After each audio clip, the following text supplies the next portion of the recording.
শিয়াপন্থী সশস্ত্র রাজনৈতিক মুক্তিকামী সংগঠন হিজবুল্লাহ বাহিনীর যোদ্ধারা একটি সাহসী পদক্ষেপের মাধ্যমে রবিবার দক্ষিণ লেবাননে ইসরায়েলি ফাইটার জোটগুলি লক্ষ্য করে বিমান বিধ্বংসী ক্ষেপণাস্ত্র ছুটছে। সামরিক বাহিনী বলছে, ইসরায়েল এবং ইরান সমর্থিত সংগঠন হিজবুল্লাহর মধ্যকার চলমান সংঘর্ষ তীব্র হওয়ার মধ্যে এই ঘটনা ঘটে। সোমবার প্রকাশিত ইসরায়েলি অনলাইন সংবাদ মাধ্যম দ্য টাইমস অফ ইসরায়েলের প্রতিবেদন থেকে এসব তথ্য জানা যায়। ইসরায়েল ডিফেন্স ফোর্স আইডিএফ বলেছে যে এটি বিমান বিধ্বংসী ক্ষেপণাস্ত্র উৎক্ষেপণকারী সেলে আঘাত করেছে। ইসরায়েলের একর এবং হাইফা শহরতলিতে সাইরেন শোনা যায় এবং ইসরায়েলি প্রতিরক্ষা বাহিনী লেবানন থেকে একটি সন্দেহজনক লক্ষ্যবস্তুতে গুলি চালায়।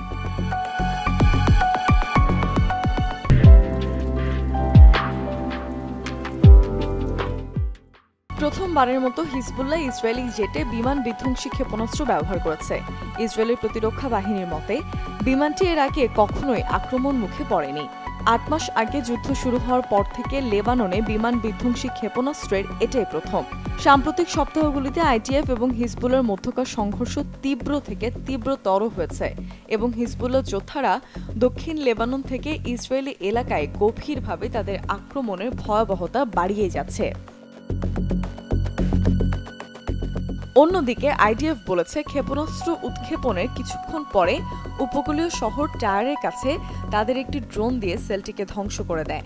তারা বলেছে যে তারা দক্ষিণ লেবাননে আইতারুনের একটি অতিরিক্ত ভবনে এবং আপ-তিরিতে একটি রকেট লঞ্চারের পাশাপাশি চেবা, আইতারুন এবং মার্কাবায় হিজবুল্লাহ ব্যবহৃত ভবনগুলির ওপর আঘাত হেনেছে, যেগুলো উত্তর ইসরায়েলের সাম্প্রতিক আক্রমণে ব্যবহৃত হয়েছিল।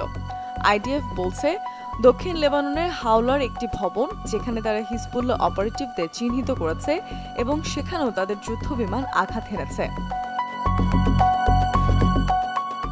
আইডিএফের একটি বিবৃতি অনুসারে, লেবানন থেকে ইসরায়েলিদের আকাশসীমায় প্রবেশকারী সন্দেহজনক লক্ষ্যবস্তু লক্ষ্য করে উৎক্ষেপণ করা বিমান প্রতিরক্ষা ক্ষেপণাস্ত্র থেকে স্বপ্নেল পড়ার উদ্বেগে অ্যালার্টগুলো সক্রিয় করা হয়েছিল।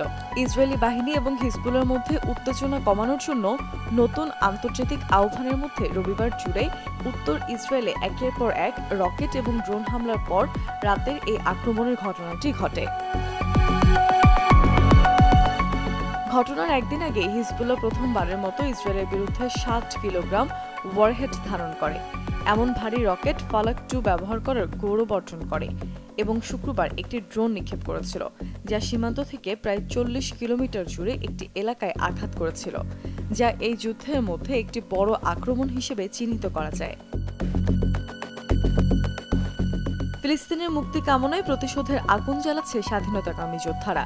প্রতিরোধ গোষ্ঠীর সশস্ত্র এই আন্দোলন কাঙ্ক্ষিত লক্ষ্য অর্জন না করা পর্যন্ত জারি থাকবে, এটাই তাদের অঙ্গীকার।